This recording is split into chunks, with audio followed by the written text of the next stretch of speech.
Right. So it was plausible that he would not go back to Washington with new news, but you're saying that that's not what happened at all. It was because the codes implied he lost control of the most important thing the president carries, which is the football.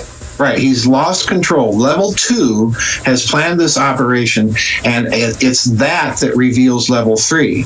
And when the towers come down in the way that they do, which I'm sorry, I'm just not a believer in the controlled demolitions as accomplishing all that was accomplished there. I don't doubt that there may have been controlled demolitions in the towers. That's not the point here. You've got more than one murder weapon. It's the way the towers come down, plus the fact that these codes were signaled to level 2, that we have an indicator of the third level turning the operation inside out and signaling its presence to those players. And it's a classical chess pin, Richard, because now that American deep state, all the planning for 9/11 has to go forward, but now they realize they're dealing with another player entirely. So before we get to the technology of how those buildings, including Building 7, were really brought down, let's go into some of the politics. We have level 3 is now emerged. Who do you think level 3 is?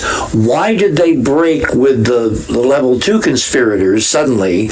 And what was the level 3 short and long-term agenda? All right, let's go back to something that we were at a conference together in 2009, and I was outlining the deals that were made at the end of World War II between the American intelligence community and the surviving military intelligence of the Nazis, an organization called Fremde Ost. And that deal included access to Axis loot, all right? In other words, if we're going to recover all this Axis loot at some point, we need their cooperation. We're talking gold, paintings, money, cash, securities, bonds, you name it. At some point, we're going to have their cooperation. So in other words, a deal was struck, and let's understand what is going on in the American deep state at this time. They had a UFO problem, Richard. They had to create a huge system of hidden finance to begin the technological emulation of what they would inevitably have regarded as a potential threat. You cannot simply tax people to death in order to supply this. So enter the Axis loot. You also want something which is not traceable and off the book. Exactly. You don't want the ordinary people to have access to this technology or science at all. Or the financing behind it. Enter the Axis loot. This gives you the ability to keep all of this as a reserve off the books. But like I said at the time, when you're making deals with Martin Bormann, you're making deals with Dick Cheney without the warmth and charm. Oh my God! At some point, why don't you tell us how you really feel about it? Yeah, well, at some point, you have to realize that this is again a marriage of convenience, and that the financial marker is going to come due. So on 9/11, what I suspect happens is that this fascist international or mafia or whatever you wish to call it stepped onto the scene, announced its presence, said it's time to pay up. And let me add one more thing, since we're talking about the post 9/11 world. Let's go back to the 2008 bailout hearings. The bankers wanted all of these billions of dollars to help them, so to speak, bail in the big banks, all right? Well, the question that always struck my mind as very peculiar at the time is they wanted no oversight as to what they were going to do with this money. And as it looked to me at that time, Richard, we were dealing with victims of a kidnapping, in other words. A kidnapping victim, is going to be told, we want X amount of ransom, but you can't bring the police. If you bring the police or any sign of them shows up, the deal is off. Yep. No oversight. So it looks to me like what they were doing is that someone had a gun to their head and was collecting, all right? So in other words, I view all of this as... You mean in terms of 2008 and the crash? Right. Okay. Yeah, I view all of that, all of this activity in the post 9/11 world as being intimately connected to the events of 9/11 and to that third player, to that third level that's turned the operation inside out. So it was showing its hand on 9/11 to do what? In other words, why was that the break point? Why was the hammer suddenly lowered and 3 major buildings attacked, 2 of which were destroyed? Is in a demonstration of force, who was running things, but why did they pick that date? And don't answer because we're at the top of the hour. We'll be right back. We can think about it for a moment. We have a station break coming, and when we come back, Joseph will have 5 minutes to answer the question. You're on the other side of midnight. My name is Richard C. Hoagland, and yes, we shall be right back.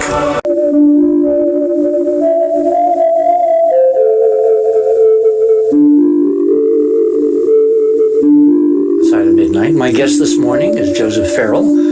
We're trying to figure out how 9/11 figures in a much bigger historical chunk of time and direction and planning. So pick it up there. Well, I think part of the clue lies in the fact that by the time of 9/11, you have the European Union in place and cemented. You have the creation of the euro. And if you're familiar with the book The Third Way, I detail in that book how the modern European Union represents detail by detail wartime Nazi planning for the creation of precisely such a European currency zone. All right, detail by detail. So I think that's the first clue is all of the pieces are in place for this post-war fascist mafia. All right. But the second clue for me, Richard, is very, very deep.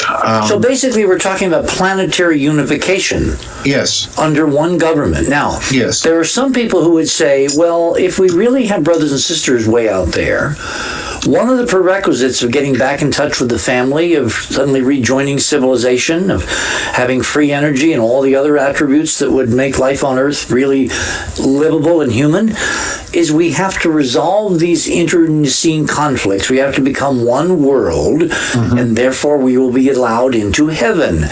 In other words, the end would justify the means. Do you think that has any rationale at all? Sure. Yeah, absolutely.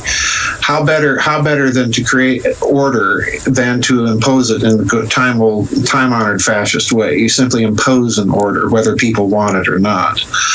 And, let's look at it from another point of view as well, Richard. If we have genetic cousins out there, and I think we do, not all of them are good people. You can't read those ancient texts and come away with the idea that it's jonquils and daisies. No. They're a rather fascist group. I was going to say, to me, when I read that stuff years ago, Joseph, it's almost like which came first, the chicken and the egg, or did the ancient texts that are very fascist and Nazi in their approach, did they tutor and tutelage and bring along the modern Nazis that we know and love so much because they were merely recreating history in the image of what the gods, as they rule, were supposed to do? Well, if you look at some of the occult influences on Nazism, Carl Maria Villagut that I wrote about in The Philosopher's Stone, that element is certainly there. You had the Nazi belief in certain segments of the Nazi party that, they came from off-planet, that the white race was superior, they had to purify themselves, get rid of all the so-called subhumans, and on it goes. So, that element's there. But let's go back to 9/11 in this occult connection for a moment. Okay, we got a couple minutes to the break.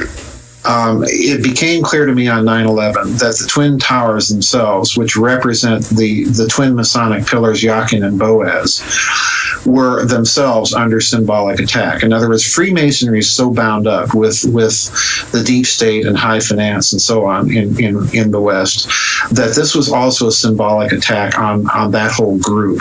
So whoever planned it had to have profound occult knowledge and be able to plan the event from that point. You're sounding, Joseph, an awful lot like what I've been trying to put together, which is we have these huge long-term, we're talking, folks, tens of thousands of years of societies, of secret groups. Basically, in the Egyptian tradition, it's called the Zep Tepi, the return to the first time, time. And the guys in charge of rebuilding civilization after some unimagined catastrophe and long time lost are called the Shem Suhor, the followers of Horus. I've always identified the Masonic tradition with the followers of Horus, but if you have good guys, you gotta also have bad guys. And is that what we're looking at? This huge, titanic, pun intended, historical decision to sway history in one direction or another right now, because now is when it can be done. Yeah, I think that's exactly. Hold right there.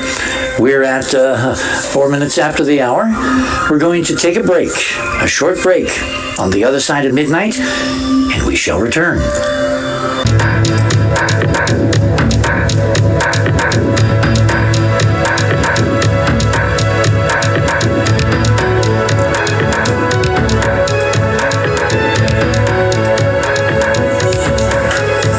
Good morning once again. We are back with my guest of the morning, Joseph Farrell. This is so complex and so convoluted. It's like it's so hard to know how to put your mind around it, because it looks so simple. Terrorists knock down big buildings, country responds, defends itself, plug security gaps, people talk to each other, agencies share information, and that's like the veneer on a much bigger iceberg that goes back and forward in time and has such implications for huge efforts to change the world. Mm-hmm. No doubt. So where do we dive back in? Well, I think we were talking about the occult timing of all of this. Exactly. And if you look at my book, I tried to summarize an excellent book out there called The Most Dangerous Book in the World. And it's impossible to do that book justice, but it's simply an examination of the occult aspects of 9/11. I've already mentioned the Twin Towers as being reminiscent of Yakin and Boaz, the two pillars in a standard Blue Lodge in Freemasonry.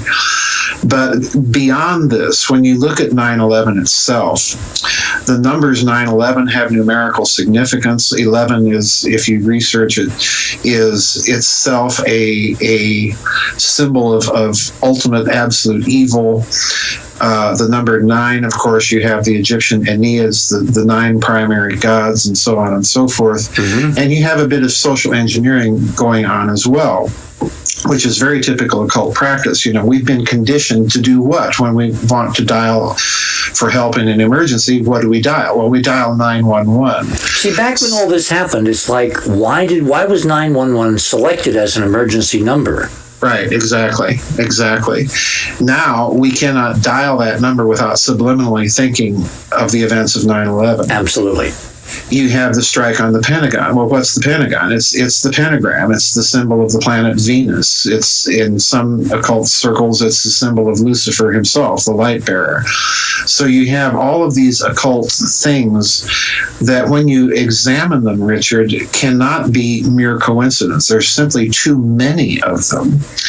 And even the Twin Towers themselves, I think in your paper years and years ago, I remember reading that, you pointed out that the way that the Twin Towers were constructed were full of occult significance. The trident of the cladding on the outside representing Atlantis, representing Poseidon, representing fire, representing a sacrifice, a Holocaust. So all of this plays in, and whoever had to have planned the event and pulled it off at a deep level had to have been familiar with the occult. And to bring down the towers, to strike them is in itself an act of symbolic magic. But to bring them down and destroy them, to pulverize them, essentially, is in effect in itself an occult working. You are taking direct strike against the symbols of Western financial. Oh, it's totally alchemical. It's alchemical, and it's fundamental, at the most fundamental nature, in terms of the insertion of will into matter and changing it or making it go away. It's the ultimate alchemical experiment. Yeah, and it's alchemical in another point of view, too. And it's alchemical from the standpoint of changing people's perception and consciousness. Yes. And this is indeed what's happened on 9/11.